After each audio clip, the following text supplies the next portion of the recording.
मौलाना इब्राहिम उन्होंने दाढ़ी, मौलाना हफैया हफ्जाबादी उन्होंने दाढ़ी, ये दाढ़ी हजूर दी सुन्नत, शायर में नल्ला दाढ़ी दा हया, यूतियां कीता दाढ़ी दा हया, सिखा ने कीता दाढ़ी दा हया, दाढ़ियां कीता दाढ़ी दा हया, लोको ईसाइयां ने कीता दाढ़ी दा हया, सिखड़िया कीता।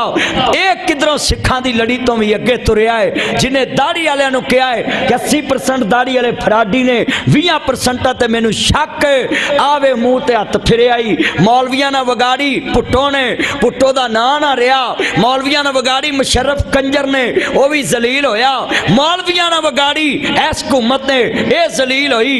हुण पुत्र तेरी वारी है, तेरे कोल बुढ़ियां नहीं वसियां, तू पाकिस्तान कट्टा वसाएगा। गल सच्ची है। तू मौलवियां नू क्या है, ला पुत्र तेरी इट ना इट वजाउनी इलैक्शन आउण दे जरा। हाँ जेड़ा तेनू पर्ची पाएगा तेरे नाल जन्नम नू जाएगा। तू आख्या मैं दोजख च जाना, मैनू उत्थे गर्मी नहीं लगनी है। हाँ तेरे नाल जाणगे उत्थे, हुण तेनू पता लग गया मैं जिन्नियां धीआं नचाइयां ने मैं दोजख ही जाना है। उन्हें कहा मैनू दोजख च गर्मी नहीं लगती। हाँ लोगों हथ जुड़े जे, आ वेखो खुदा दा ना पार्टियां इत्थे रह जानियां, दीन नाल जाना जे। किसे पार्टी मगर ला के दीन दी तौहीन ना बर्दाश्त करो।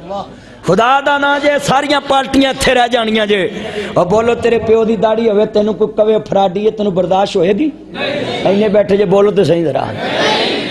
और मेरे सजनों तुसा पार्टी मगर लग के दीन भी पीछे छड़ता है। ये गल किसी मौलवी कही होंदी, इन्हां नूं पिंडों कढ़ देना सी। ये किसी गल किसी मौलवी कही होंदी ना, इन्हां नूं पिंडों कढ़ देना सी।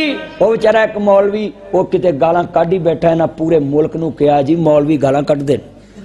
ते आ जिहड़ा तुहाडा पीटीआई दा मुरशद ये सूरत यासीन पढ़न दिया है। ये गल सीधी है, मैं सच्ची गल कीती। वो जे मौलवी गाल कढ़ लई ते तुसां समान नूं लाती है। वो बोलो तो सही। हाँ बंदा बोलिया सच्ची गल, आंदा गल विच हो रहा। आ जिहड़ा इमरान खान नूं प्रोटोकॉल मिल रहा ना, इहदे पिछे कोई होर है। ते गल सुन लो, पीटीआई दे सारे पाकिस्तान की लिद कट्ठी करके पार्टी जिन्हें बनाई है ना, वो गल सुन लन कन खोल के। इमरान खान दे पिछे जे हो रहे ना, ते मौलवियां दे पिछे ओए जिदे पिछे भी कोई नहीं ते अगे भी कोई नहीं है।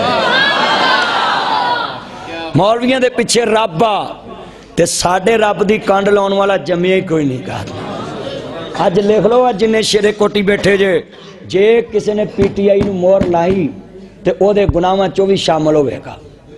हाँ